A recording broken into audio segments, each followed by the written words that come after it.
সুপ্রিয় দর্শক মণ্ডলী, আমরা যে কানের পর্দা অপারেশন করি, এই পর্দা আমরা কোন জায়গা থেকে নিতে পারি? আমরা কানের পর্দা কানের পিছন দিক দিয়ে কেটে এখানে একটা পেশি আছে যেটাকে টেম্পোরালিস পেশি বলে। এই পেশির উপরে একটা পাতলা পর্দা থাকে যেটাকে টেম্পোরালিস ফাসা বলে। এটা আমরা ব্যবহার করতে পারি। কানের ভিতর থেকে আমাদের এখানে যে তরুণাস্থি আছে, এই তরুণাস্থিরকে বলে ট্র্যাগাস। এই ট্র্যাগাস ব্যবহার করতে পারি।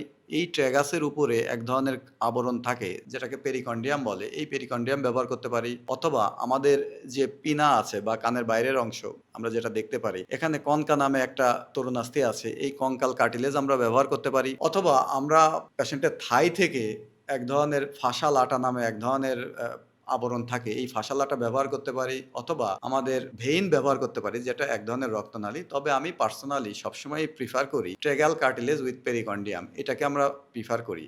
কেননা এটা নিতে হলে বাইরে থেকে কোনো কাটাকাটির কোনো প্রয়োজন নাই। আমরা কানের ভিতর থেকেই এই পর্দাটা নিতে পারি। যেহেতু আমরা এন্ডোস্কোপিক্যালি অপারেশন করি এবং ভেরি মিনিমাল ইনভেসিভ অপারেশন করি। পেশেন্টের শরীরে কোনো ক্ষত তৈরি করতে চাই না আমরা, কোনো ব্যথা দিতে চাই না, কোনো রক্তপাত করাতে চাই না। এইজন্য আমরা ট্রেগাল কার্টিলেজটা ইউজুয়ালি ব্যবহার করি।